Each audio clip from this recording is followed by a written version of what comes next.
Nevrozdan tez tuzalsa bo'ladimi? Nevrozdan tez tuzaladigan yo'lini ayting. Nevrozdan qanaqa qilib tez tuzalsa bo'ladi? Nevrozdan tez tuzatadigan sirni ayting, yo'lini bering. Mana bu eng qamrovli savoldan bittasi hisoblanadi. Mana buni javobini bugun ko'rib chiqamiz. Assalomu alaykum. Nevrozdan tez tuzalsa bo'ladimi? Yaxlit qilib aytaman, bo'ladi. Lekin hamma ham emas. Hamma ham emas.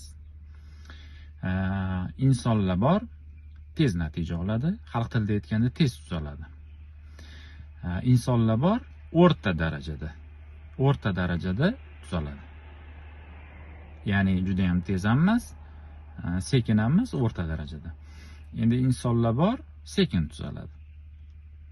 Bu uch insonlar qanaqa insonlar? Nima sababdan kimdir tezroq, kimdir o'rta darajada, kimdir sekinroq natija oladi? Tez natija oladigan insonlar, ular o'zini ustida ishlaydigan insonlar. O'zini qiziqadigan, o'zini anglashga kirishgan, o'zini hozirgi holatini o'rganadigan, o'zidagi bo'layotgan vaziyatni tushunadigan, tahlil qila oladigan, o'zidan qochmaydigan, ya'ni o'zini nevrozidan qochmaydigan insonlar bo'ladi. Mana bular tez natija oladi. Endi o'rta darajadagi insonlar. Tuzalish darajasi xalq tilida aytganda o'rta darajadagi insonlar, ular o'zini ustida ishlaydi, ishlamaydi emas. Ishlaydi, faqat kamroq, normadan ham kamroq darajada. Ya'ni 1-2 kun o'zini ustida ishlaydi, 10 kun, 15 kunlab to'xtatib qo'yishi mumkin. Hatto oylab to'xtatib qo'yishi mumkin. Yana esiga tushib qolganda yana 2-3 kun ishlashadi, yana to'xtatib qo'yishadi bu vaziyat. Mana bular o'rta darajada hal bo'ladi bu vaziyat. Endi sekin tuzalish darajasi qanaqa insonlarda? Bu insonlar umuman o'zini ustida ishlamaydi. Umuman o'zi bilan qiziqmaydi, o'zini ichki holati, ichki ustanovkalari, ichki rituallari, ichki o'zgarishlari umuman qizig'i yo'q bu insonlar uchun. Hatto mutaxassislarni ham gapini yerda qoldirishadi. Mutaxassislarni ham gapini yerda qoldiradi, bajarmaydi. Qaysidir vrachlarimiz dori yozib bersa ichishmaydi. Maslahatlarga amal qilishmaydi.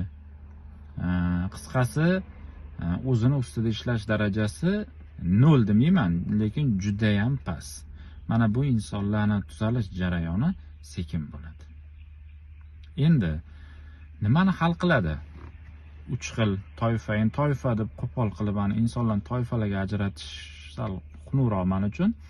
Endi 3 xil inson deb sanasak, birinchi insonlar nimaga tez natijaga erishadi? Mana o'zini ustida ishlayotgan, qanaqa tez natijaga erishyapti? Ya'ni xalq tilida aytganda, qanaqa qilib tez tuzalishyapti?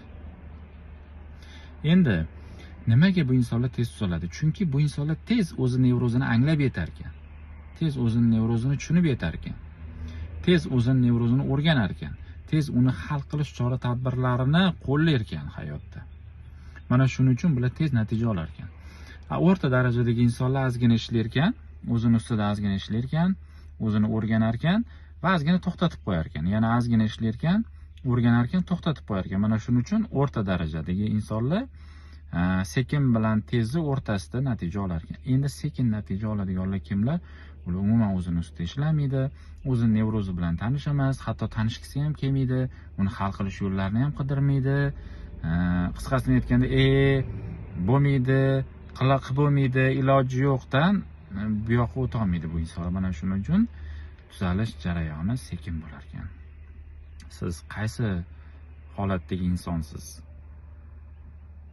Va nima xalaqit beradi sizni hayotingizda?